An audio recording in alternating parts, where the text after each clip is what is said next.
आप सभी लोगों ने स्वधर्म की पहचान करने के लिए धर्म को ही साधन बनाया है और धर्म से ही आप साध्य की प्राप्ति करने के लिए तत्पर होते हैं। धर्म जब हमारा स्व के ऊपर केंद्रित होता है, सेल्फ ओरिएंटेड होता है, तो वह धर्म हमें स्व की शुद्धता को प्राप्त कराता हुआ स्व को उपलब्ध करा देता है। इसी को स्वात्मोपलब्धि कहा गया, इसी को सिद्धि कहा गया। सबसे बड़ी सिद्धि है स्व आत्मा की उपलब्धि होना। सिद्धि स्वात्मोपलब्धि, यह सूत्र है। उस आत्मा की सिद्धि के लिए हमने बहिरात्मा से अंतरात्मा की यात्रा की और अंतरात्मा से परमात्मा तक पहुंच जाना, अपनी आत्मा के परम तत्व को उद्घाटित कर लेना, एक कॉमन ह्यूमन बीइंग से सुप्रीम बीइंग बन जाना, यही आत्मोपलब्धि कहलाती है। जो हमारी आत्मा केवल सेंसुअल ऑब्जेक्ट्स में बाहर घूमती है और बाहर के विषयों में ही तृप्त होती है, वही आत्मा जब अंतर यात्रा करती है, अंतर आत्मा की साधना करती है, तो उसी साधना से वह स्व आत्मा को जब उपलब्ध हो जाती है, तो उसी को हम परम आत्मा कहते हैं। परमात्मा किसी एक व्यक्ति का नाम नहीं, परमात्मा किसी डरने वाली चीज का नाम नहीं, परमात्मा किसी बहुत आश्चर्यजनक शक्ति का नाम नहीं। परमात्मा आत्मा की ही एक विशिष्ट अवस्था का नाम है। एक सुप्रीम स्टेट में पहुंची हुई वह सोल, वह चेतना, जहाँ पर पहुँचने के बाद वह जो हमारी इंद्रियों के विषय हैं, संसार की मोह में डालने वाले, संसार की भ्रांतियों में भटकाने वाली चीज़ें हैं, उनसे वो मुक्त हो गया। एक तरह से हम कहें तो भ्रांति से मुक्त हो गया। इल्यूजन, डिल्यूजन जितने भी उसके अंदर क्रिएट होते थे, उन सब से वो हमेशा के लिए छूट गया।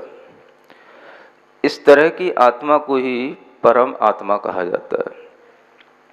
यह परमात्मा कुछ और नहीं होता, हमारी ही अपनी आत्मा की एक उत्कृष्ट अवस्था होती है।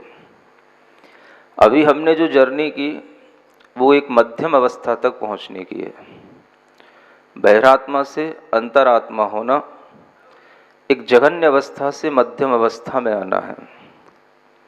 जघन्य अवस्था वह कहलाती है जो सिर्फ शरीर और मन की तृप्ति के लिए होती है।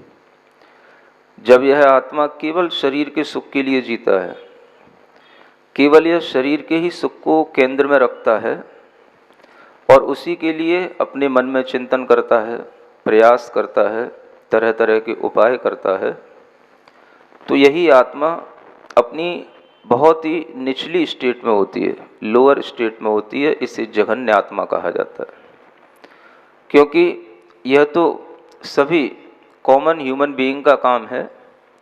और केवल ह्यूमन बीइंग नहीं, एनिमल बीइंग भी इस तरह से ही अपनी लाइफ को सरवाइव करते हैं। यह सबके लिए जो कॉमन होता है वो इसलिए होता है क्योंकि उनके भीतर का विवेक जागृत नहीं हो पाता। भीतर का उनका जो ज्ञान है, बुद्धि है, वो जागृत नहीं हो पाती, सुप्त पड़ी रहती है।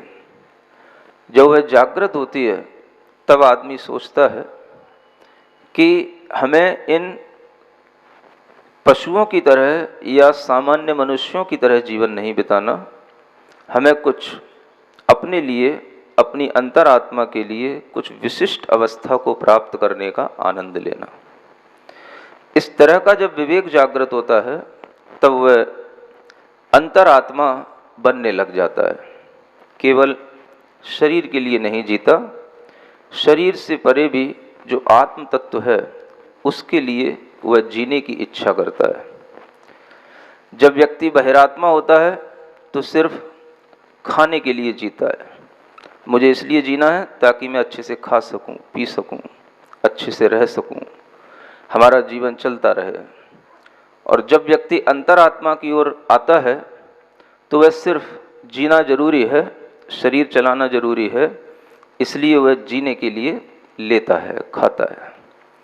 ये जो अंतर एक आता है, यही बहिरात्मा से अंतरात्मा की ओर उसे मोड़ता है। ठीक इसी तरह से कोई भी तरह के इंद्रियों के सुख हों, शरीर में 5 इंद्रियां हैं, हर इंद्री अपना सुख चाहती है। स्पर्शन इंद्री दूसरे को स्पर्श करके सुखी होना चाहती है। रसना इंद्री दूसरे में रस लेकर के सुखी होना चाहती है, दूसरे पदार्थों का रस चाख करके सुख लेना चाहती है। घ्राण इंद्री दूसरे की गंध सूंघती है। चक्षु इंद्री दूसरे का ही रूप देखती है। और कर्ण इंद्री हमेशा अच्छे अच्छे मधुर शब्दों को जो दूसरों से मिले उनको सुनने की कोशिश करती है। ये पांचों इंद्रियों का सहयोग मन दिया करता है, क्योंकि मन के पास विचार होते हैं, मन के पास ज्ञान होता है, तो मन इन पांचों इंद्रियों की योजना बनाया करता है। और इसके फलस्वरूप वह मन और इंद्रियां सभी मिलकर के आत्मा को भुलावे में रखे रखती हैं, आत्मा को कभी जागृत नहीं होने देती। इन 5 इंद्रियों के केंद्र में जो मुख्य आदमी के शरीर में एक जनन इंद्री भी होती है, और उस जनन इंद्री की पूर्तियां भी ये 5 इंद्रियां करती हैं। जनन इंद्री भी केंद्र में होती है, लेकिन उसको भी संयत बनाए रखने के लिए इन 5 इंद्रियों का संयत होना जरूरी होता है। इसलिए तीर्थंकर भगवान ने कहा कि आप पंचेंद्रिय निरोध 5 इंद्रियों को रोकें। अगर आपके लिए इन 5 इंद्रियों पर नियंत्रण होता है तो आप अपनी काम इंद्री पर, जनन इंद्री पर भी नियंत्रण कर पाएंगे। यह नियंत्रण की प्रक्रिया से आत्मा बाहर नहीं भटकने पाता। जो शरीर को ही सब कुछ मान करके जीवन जीता था, पशुवत जीवन जीता था, वह थोड़ा जब विवेक जागृत करता है तो वह अपना जीवन अपनी आत्मा के लिए जीता है, और इसी जीवन को अंतरप्पा, अंतरात्मा कहा जाता है। एक बार अगर कोई व्यक्ति किसी भी तरह की इंद्रियों के विषय का भोग कर लेता है, उसका स्वाद ले लेता है, तो उसके अंदर एक करंट सी दौड़ती है, और फिर उसके बाद में वह फिर अपने विचार करता है कि मुझे फिर से यही सुख प्राप्त करने के लिए तत्पर होना है, क्योंकि वह उस करंट को जो अनुभव कर चुका है उसी को प्राप्त करने के लिए वो फिर से उन विषयों की ओर जाता है। यह जो उसके अंदर एक तरंग उत्पन्न होती है, एक करंट उत्पन्न होती है, जिसके कारण से उसे सुख की एक लहर सी दिखाई पड़ती है, ये लहर उसको भटकाती है। इसलिए आचार्यों ने कहा कि जैसे दुख आदमी को पीड़ा देता है, ऐसे ही सुख भी आदमी को पीड़ा दे रहा है। और इन सुख और दुख को आचार्यों ने वासना कहा। वासना मात्र में वही तत् सुखम दुखम च देहिनाम तथाई युद्वेज यंतेते भोगा रोगा एवापति। आचार्य पूज्यपाद महाराज एक बहुत बड़े आध्यात्मिक पुरुष हुए हैं, जिन्होंने 2 ग्रंथ, एक इष्टोपदेश और एक समाधि तंत्र, ये 2 ग्रंथ लिखे, जिनमें उनका कोई भी पहले से प्राप्त हुआ ज्ञान झलकता नहीं है, उनकी अनुभूतियां झलकती हैं उस ग्रंथ में। इसे मैं बहुत अच्छे ढंग से समझता हूं, और इन्हीं ग्रंथों को पढ़ने के लिए गृहस्थों को कहता हूं, अगर आपको अध्यात्म की यात्रा करना है तो आप इष्टोपदेश और समाधि तंत्र के भावों को समझें, उस मर्म की ओर जाएं जो उन्होंने दिया। और ये वो ग्रंथ हैं जिन ग्रंथों के माध्यम से आप चाहे जैन हो, चाहे अजैन हो, चाहे किसी भी कास्ट के हों, उसमें किसी भी तरह की कास्ट का और किसी भी तरह के धर्म के आग्रह का कोई वर्णन नहीं है। हर व्यक्ति जो अपनी आत्मा को बहिरात्मा से अंतरात्मा बनाएगा वो परमात्मा की उपलब्धि करेगा, और उसके उपाय उसमें उन्होंने बताए। तो उसी इष्टोपदेश में वह कहते हैं, वासना मात्र में वही तत् सुखम दुखम च देहिनाम। ये जो सुख और दुख हैं ये सिर्फ वासना मात्र हैं देहियों के लिए, आत्माओं के लिए, प्राणियों के लिए। वासना का मतलब एक संस्कार पड़ जाता है हमारे अंदर। सुख की भी उसी तरह से अवभासना होती है जैसे दुख की अवभासना होती है। जब हम दुख से डरते हैं तो हम कुछ ना कुछ अपने मन में सोच लेते हैं कि ऐसा नहीं, ऐसा करेंगे तो सुख मिलेगा, लेकिन वह सुख भी अल्टीमेटली हमें उस दुख की ओर ही ले जाता है। क्योंकि सुख अगर आपने प्राप्त किया है और उस सुख की अगर आपके अंदर फिर से एक तृष्णा पैदा हो गई, तो इसका मतलब ही है कि उस सुख ने आपको सुखी नहीं किया, आपके लिए एक तृष्णा पैदा कर दी। और फिर वह तृष्णा जब आपकी बढ़ती है, अगर आपने उसको फिर से प्राप्त कर लिया और आपकी सामर्थ्य रही उसको भोगने की, तो फिर वह तृष्णा और बढ़ेगी। अगर आप उस विषय को फिर प्राप्त नहीं कर पाए और आपकी सामर्थ्य नहीं रही उस विषय को भोगने की, तो फिर जो उससे दुख होगा वो फिर सुख दुख में बदल गया। तो सुख अल्टीमेटली आपके लिए वो दुख में बदलेगा। अगर वो सुख आप ज्यादा भी प्राप्त करते गए तो वो सुख आपको एकदम से बोर लगने लगेगा, और अगर सुख प्राप्त नहीं किया तो प्राप्त नहीं हुआ इसकी कसक जो आपके अंदर रहेगी वो आपको दुख देगा। तो सुख भी हमें कहीं ना कहीं दुख की ओर की यात्रा कराता है। केवल हमारे लिए काम इंद्रिय से ही सुख प्राप्त करना वासना नहीं है, हर इंद्रिय से सुख प्राप्त करना वासना है। और इस प्रकार की वासना को जिन्होंने समझा उन्होंने पांचों इंद्रियों पर नियंत्रण करने के लिए कहा।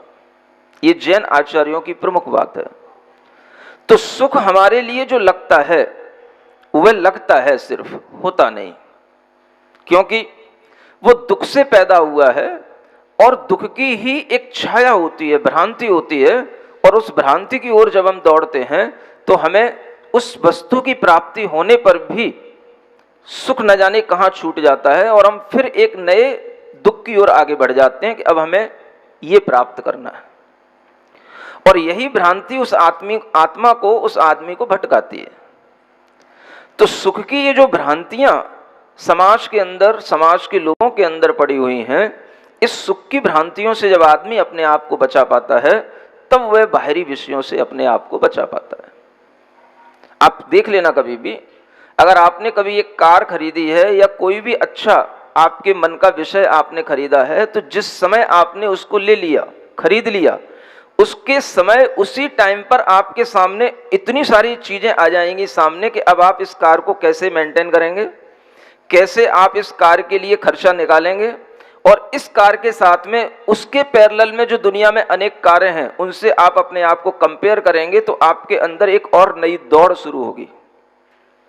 और इसी दौड़ से आपको लगने लग जाता है कि बस सुख अब हमें और लेना है और लेना है, और उस सुख की प्राप्ति के लिए फिर आप दौड़ते हैं। जिस समय सुख मिलना था उस सुख का तो आपने कोई आस्वादन लिया ही नहीं, और आपने एक नई दुख की कल्पना में अपने आप को फिर दौड़ाने लग गए, लेकिन सुख की भ्रांति के साथ। ये जिंदगी चलती है। ये एक उदाहरण कार का है। ये उदाहरण आप हर एक इंद्रिय की तृप्ति के लिए लगा सकते हैं, मन की तृप्ति के लिए लगा सकते हैं। ये मन का काम है। सुख को प्राप्त करने के लिए जिस पॉइंट पर वो खड़ा होना चाहता है उस पॉइंट पर उसको पहुंचने के बाद भी सुख तो कम मिलता है, सुख की अनुभूति तो कब हो गई उसे पता ही नहीं रहता, लेकिन उसके सामने एक दुख का और बड़ा आयाम खड़ा हो जाता है। एक ब्रह्म है और एक भ्रम है, बस दो चीजों के बीच में संसार और मुक्ति खड़ी है। समझ आया? भ्रम टूटा तो ब्रह्म उपलब्ध हुआ, और ब्रह्म में नहीं आया तो ब्रह्म में गया। ब्रह्म संसार है और ब्रह्म मुक्ति है, ब्रह्म ही सिद्धि है, ब्रह्म ही स्वात्मोपलब्धि है। और ब्रह्म अगर नहीं मिला तो वह ब्रह्म में गया, और ब्रह्म में गया तो वह इंद्रिय के विषयों में गया, संसार में गया। इन दो अक्षरों में पूरे धर्म का सार समाया है। जब जब आपको अपने ब्रह्म का, अपनी शुद्ध आत्मा का स्मरण होगा, आपको भ्रम छोड़ना पड़ेगा। भ्रम हमें कभी भी ब्रह्म की यात्रा करने नहीं देता। इसीलिए आचार्यों ने कहा कि जब तक ये भ्रम बना रहेगा सुख और दुख का, ये सब आपकी वासना आपको बाहर ही भटकाएगी, ये आपको अंदर टिकने नहीं देगी। ब्रह्मचर्य, ब्रह्म में चलो, चरण उसमें रमण करो, उस ब्रह्म में आओ, उस ब्रह्म में स्थिर हो, उस ब्रह्म की चर्या करो। कोई भी व्रत संकल्प लेने के बाद उसका प्रयोजन उस ब्रह्म की चर्या में आना, उस ब्रह्म में आना, उस ब्रह्म में रुकना। जहां हम पहले रुकते थे उसको वासना समझना, उसको भ्रम समझना और उसको छोड़ करके अपने स्व ब्रह्म में आना, इसको आचार्यों ने ब्रह्मचर्य कहा है। आपके लिए यह भाव तब आएगा जब आप अपने भ्रम को दूर करते जाएं। भ्रम कहां टिकता है? तो भ्रम शरीर पर टिकता है। शरीर में सुख प्राप्त करने का सबसे बड़ा भ्रम इस आत्मा को आत्मा में टिकने नहीं देता। मन कहता है अपने शरीर में या किसी दूसरे शरीर में, और ये शरीर आश्रित जब तक ये जीवन रहता है तब तक वह आत्माश्रित हो नहीं सकता। ब्रह्म शुद्ध आत्मा का नाम है। उस ब्रह्म की ओर आने के लिए शरीर का मोह छूटना चाहिए, क्योंकि शरीर का स्ट्रक्चर, शरीर का फॉर्मेशन, शरीर की जो भी प्रोडक्टिविटी है उसको आप अगर रियलिटी में समझेंगे तो आप समझ पाएंगे कि इसका सीड क्या है, किससे ये क्रिएट हुआ है, किससे ये बनता है और क्या इसका बीज है जिससे ये उत्पन्न होता है। उस बीज से वृक्ष तक की जो यात्रा है उसके पीछे क्या छिपा हुआ है। उस शरीर की लिए जो कल्पना आती है, उस कल्पना को अगर आप रोक पाएंगे तो आप ब्रह्म की यात्रा कर पाएंगे, क्योंकि सारी पांचों ही इंद्रियों के जो ऑब्जेक्ट्स हैं वो शरीर पे जाके टिकते हैं। आदमी को और इंद्रियों से इतना सुख मिले ना मिले, लेकिन जिस इंद्रिय से स्पर्शन इंद्रिय तृप्त हो वो इंद्रिय शरीर के विषय पर जाकर के टिकती है। और उसी के कारण से यह आत्मा इस भ्रम में कि ये सुख है, एक करंट है वो, और उस करंट की अनुभूति करने के लिए वह आत्मा बार बार मन के माध्यम से उस विषय की ओर जाती है। करंट कभी टिकती नहीं, करंट तो प्रवाहित होती है। आप कहते हो बिजली चली गई, लाइट चली गई, क्या चला गया? लाइट कहीं नहीं जाती है। करंट का जो फ्लो उस बल्ब को जलाने के लिए आवश्यक था, वो फ्लो वहां पे कट ऑफ हो गया। करंट कहां गई? करंट को आप कभी भी रिजर्व नहीं करके रख सकते हैं। करंट तो एक फ्लो का नाम है, वो बहेगी, इधर नहीं तो उधर से ही। कट करने का ना मतलब यह है कि जिस फ्लो को हमने इधर गांव की ओर डाला था वो फ्लो अब इधर गांव से कट करके वो शहर की ओर गया, करंट का फ्लो, क्योंकि वहां ज्यादा जरूरत है। गांव के लोग रह लेंगे बिना करंट के, लेकिन शहर के लोग बिना करंट के नहीं रह पाएंगे। उसको हम कभी रिजर्व करके रख नहीं सकते हैं। बस उसका फ्लो, डायरेक्शन उसकी बस चेंज की जा सकती है और वो कर दी जाती है। तो वही आचार्य यहां कहते हैं कि जैसे आपके अंदर ये करंट उत्पन्न होती है, इस करंट को अगर आप समझें तो ये सुख या दुख की करंट, इसे आप वासना समझें, ये हमारा आदतन एक संस्कार है, हमने मान रखा है। लेकिन अगर आप जागृत होकर के देखेंगे, भीतर से आप समझदारी से देखेंगे, तो आपको लगेगा कि किसी भी इंद्रिय में जो हम सुख प्राप्त करते हैं वह सिर्फ एक मन का भ्रम है, इसके अलावा कुछ नहीं है। ये जागृत होने से समझ में आएगा। जिस दिन आपको ये समझ में आएगा, आपसे कहना नहीं पड़ेगा कि आप उससे दूर हट जाओ, आप उसको छोड़ दो, आप उसको त्याग दो। आपके अंदर का संस्कार अगर बनेगा तो आपकी वासना बाहर दौड़ने से अपने आप आपको रोक लेगी। आपको लगेगा इन विषयों में कोई रस नहीं है, बस इसी का नाम है कि आप अपने ब्रह्म की ओर आ रहे हैं और अपने ब्रह्मचर्य में स्थिर हो रहे हैं। इसी को जब आदमी एक अच्छे ढंग से चला नहीं पाता तो फिर आदमी चोरी छुपे चलने की कोशिश करता है, लुका छिपी करता है। समाज है, सबकी अपनी अपनी इंद्रियां हैं, सबके अंदर वासनाएं हैं, संस्कार हैं। वासना का मतलब वो वासना नहीं जो आप समझ रहे हो गलत अर्थ में। वासना माने संस्कार, आदत जो पुराने जन्मों की हमारे अंदर इकट्ठी होकर के हमें बाहर फेंकती है। उस समाज ने ये फिर व्यवस्था बनाई कि आप अपनी वासना को नियंत्रित करें, अपनी जो सुख दुख की परिकल्पना है उसे आप नियंत्रित करें और उसको एक पर प्रोजेक्ट करें, सब पे नहीं करें। तो ये जो व्यवस्था बनी, इस व्यवस्था का नाम दिया गया विवाह। अच्छी व्यवस्था इसलिए कह सकते हैं क्योंकि इससे आदमी अनेकों पर अपनी वासना को प्रोजेक्ट नहीं करता। एक पर संतुष्ट होने के लिए अपने आप को कहीं तो कंट्रोल कर लेता है। तो यह एक सामाजिक व्यवस्था बनी, विवाह की व्यवस्था अच्छी व्यवस्था है। लेकिन आज आदमी इस व्यवस्था को भी तोड़ रहा है। उसने और कुछ नए रास्ते निकाले हैं और उन रास्तों पर चल करके वह इन व्यवस्थाओं से बचना चाहता है। अभी मेरे पास कुछ दिनों पहले एक आर्टिकल आया, केरल की हाई कोर्ट ने वो आर्टिकल वहां से मतलब छपा और वो यहां पर आया। केरल की हाई कोर्ट ने डिसीजन दिया कि पहले यहां पर इस स्टेट में लोग बड़े संस्कारित रहते थे, विवाह को अच्छा समझते थे और एक सभ्य तरीके से समाज चलती थी। अब ये परिवर्तन देखने में आ रहा है कि यहां के लोग विवाह नहीं कर रहे हैं, विवाह से बचने लगे हैं।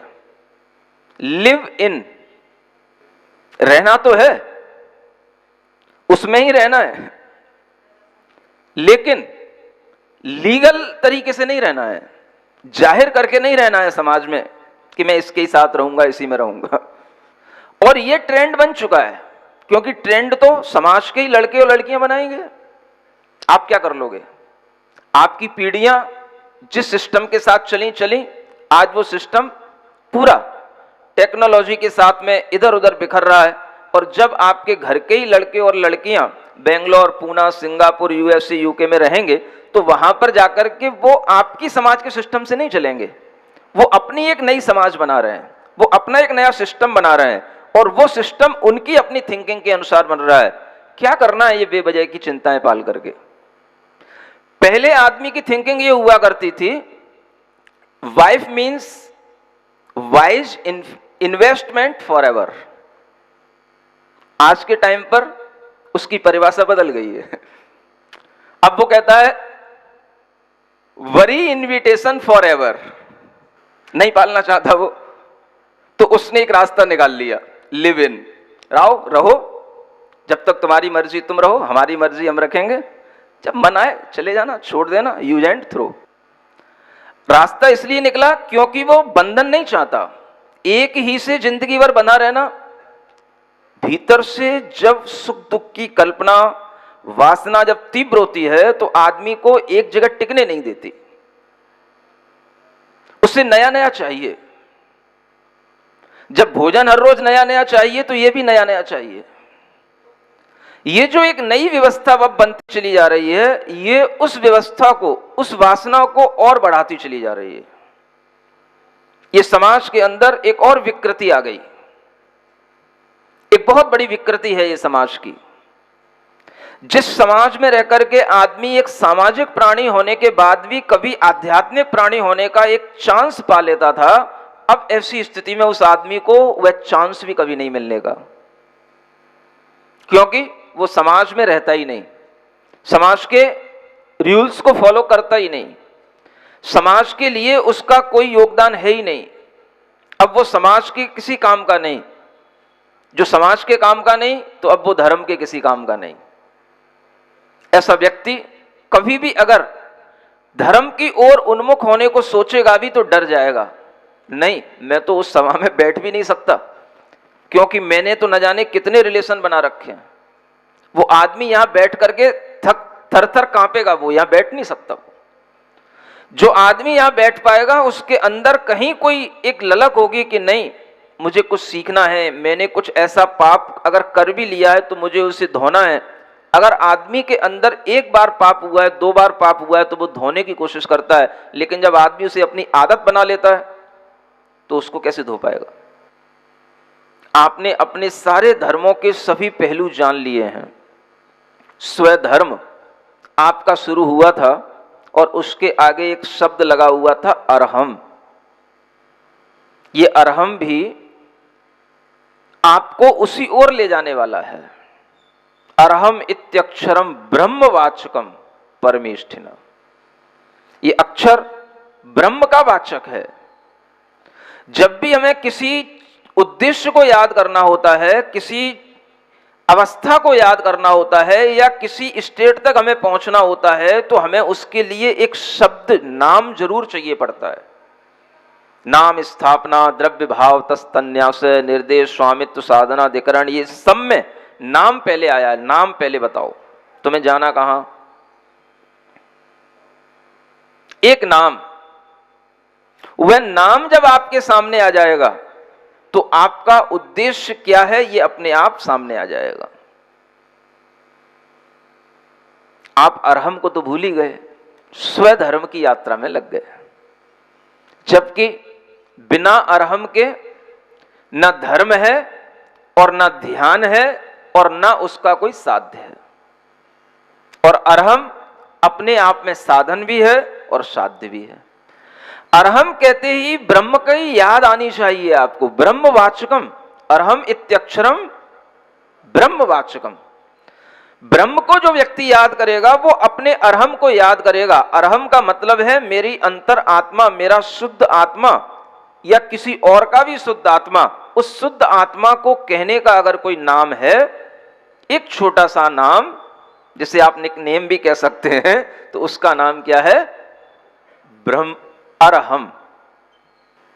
अरहम के एक एक अक्षर अगर आपकी साधना के विषय बने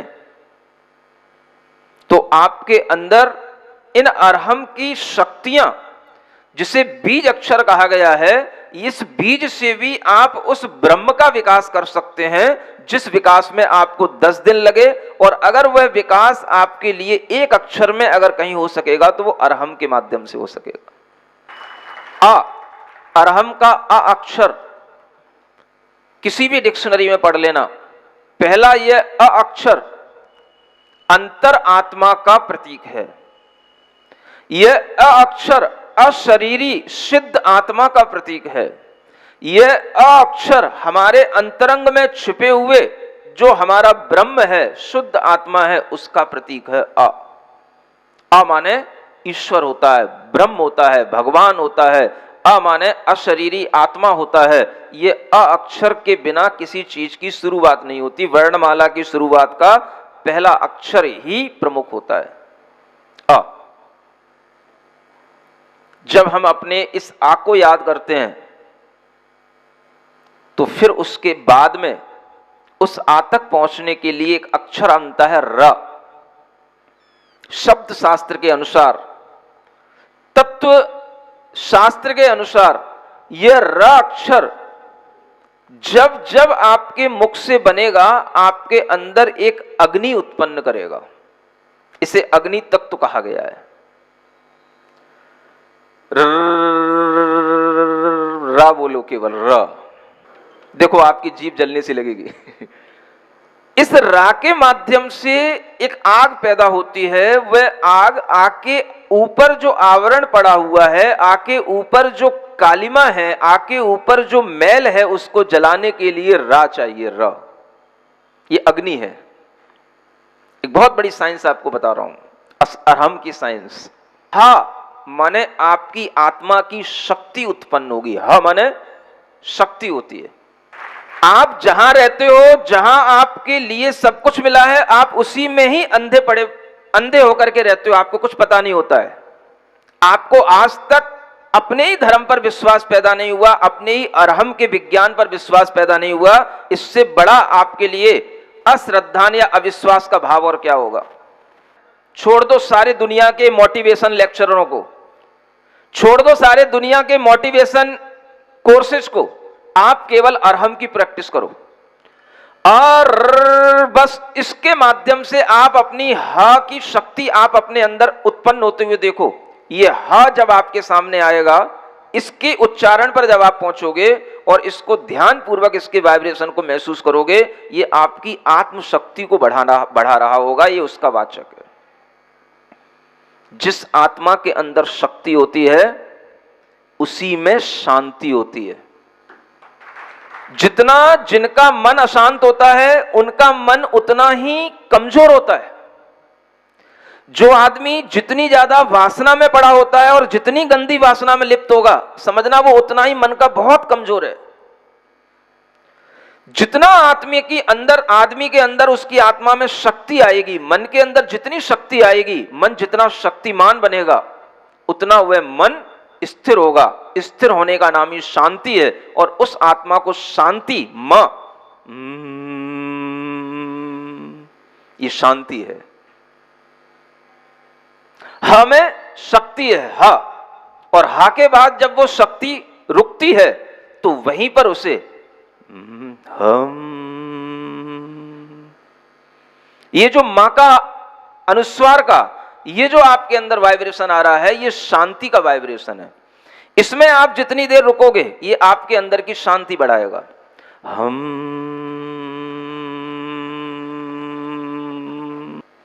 सब कुछ आपके पास है।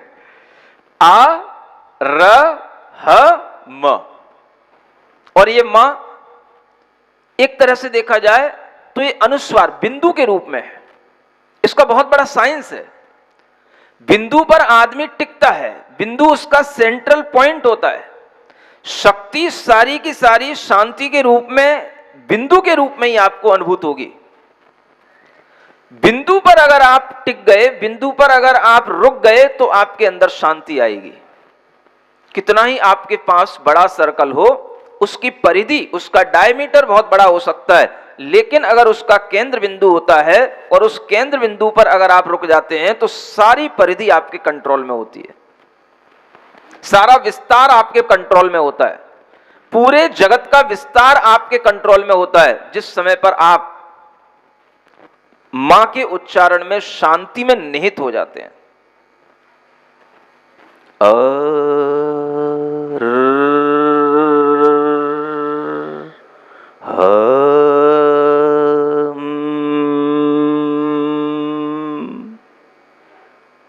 इसमें अपनी ताकत लगाओ। किस अक्षर में हम कितना उच्चारण कर पा रहे हैं, ये अपनी ताकत से देखो। सब काम छोड़ करके 20 मिनट अगर इस तरह से उच्चारण कर लोगे, जिंदगी में आपको कभी डिप्रेशन नहीं होगा। मैं गारंटी से कह रहा हूं आपसे, कभी आपको लकवा नहीं लगेगा, पैरालिसिस नहीं होगा, गारंटी से कह रहा हूं। क्योंकि ये जो वाइब्रेशन है ये आपकी बॉडी के अंदर भी आपकी बॉडी के बैलेंस को बनाएंगे।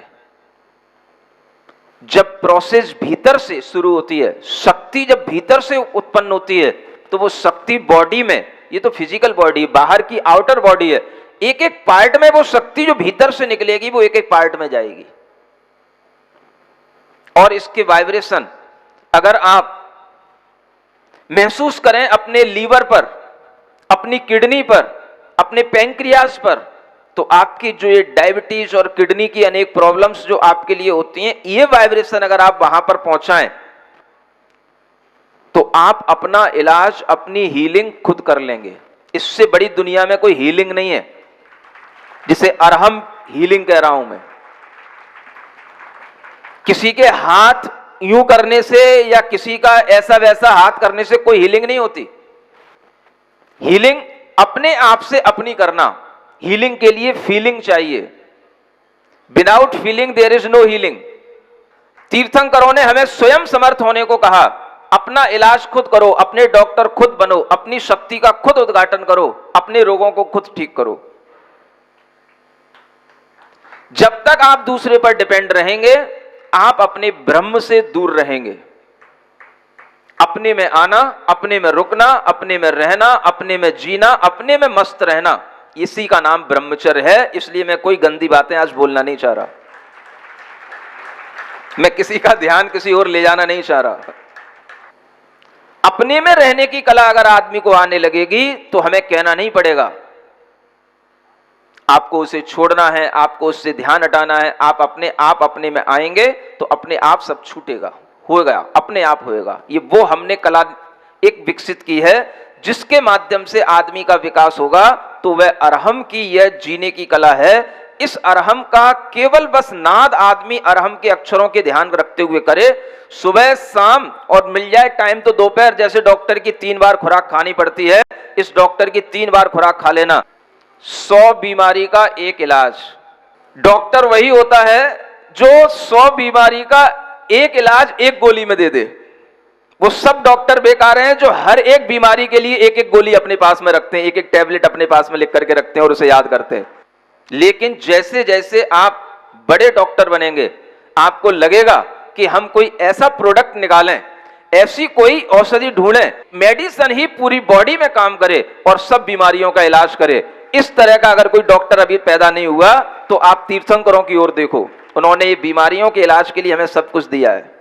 अरहम की शक्ति को महसूस करो।